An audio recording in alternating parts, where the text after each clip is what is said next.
Genesis chapter 47.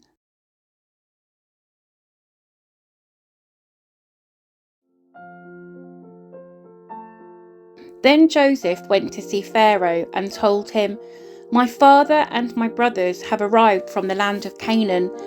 They have come with all their flocks and herds and possessions, and they are now in the region of Goshen." Joseph took 5 of his brothers with him and presented them to Pharaoh. And Pharaoh asked the brothers, "What is your occupation?" They replied, "We, your servants, are shepherds, just like our ancestors. We have come to live here in Egypt for a while, for there is no pasture for our flocks in Canaan. The famine is very severe there. So please, we request permission to live in the region of Goshen." Then Pharaoh said to Joseph, "Now that your father and brothers have joined you here, choose any place in the entire land of Egypt for them to live. Give them the best land of Egypt. Let them live in the region of Goshen. And if any of them have special skills, put them in charge of my livestock too." Then Joseph brought in his father, Jacob, and presented him to Pharaoh. And Jacob blessed Pharaoh. "How old are you?" Pharaoh asked him. Jacob replied, "I have travelled this earth for 130 hard years, but my life has been short compared to the lives of my ancestors." Then Jacob blessed Pharaoh again before leaving his court. So Joseph assigned the best land of Egypt, the region of Ramesses, to his father and his brothers, and he settled them there, just as Pharaoh had commanded.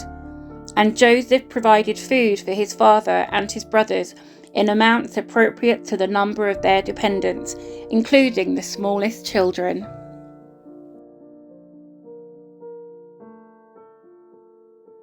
Meanwhile, the famine became so severe that all the food was used up, and people were starving throughout the lands of Egypt and Canaan. By selling grain to the people, Joseph eventually collected all the money in Egypt and Canaan, and he put the money in Pharaoh's treasury. When the people of Egypt and Canaan ran out of money, all the Egyptians came to Joseph. "Our money is gone," they cried, "but please give us food or we will die before your very eyes."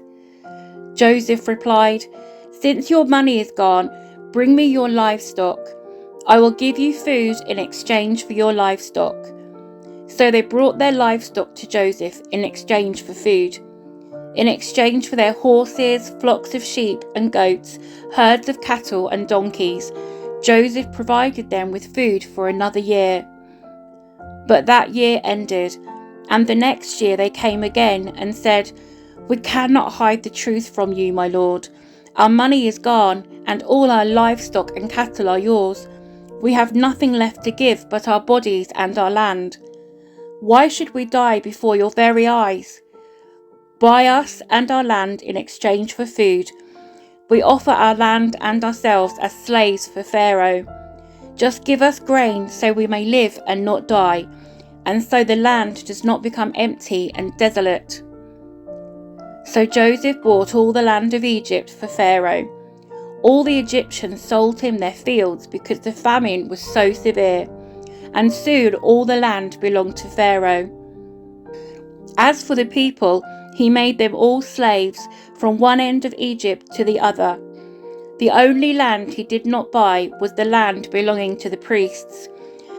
They received an allotment of food directly from Pharaoh, so they didn't need to sell their land. Then Joseph said to the people, "Look, today I have bought you and your land for Pharaoh.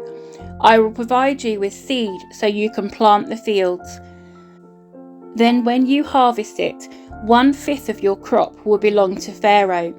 You may keep the remaining 4/5 as seed for your fields and as food for you, your households, and your little ones." "You have saved our lives," they exclaimed. "May it please you, my lord, to let us be Pharaoh's servants."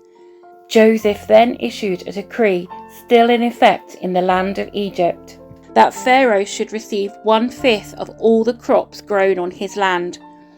Only the land belonging to the priests was not given to Pharaoh. Meanwhile, the people of Israel settled in the region of Goshen in Egypt. There they acquired property, and they were fruitful, and their population grew rapidly. Jacob lived for 17 years after his arrival in Egypt, so he lived 147 years in all. As the time of his death drew near, Jacob called for his son Joseph and said to him, "Please do me this favour. Put your hand under my thigh and swear that you will treat me with unfailing love by honouring this last request. Do not bury me in Egypt. When I die, please take my body out of Egypt and bury me with my ancestors." So Joseph promised, "I will do as you ask."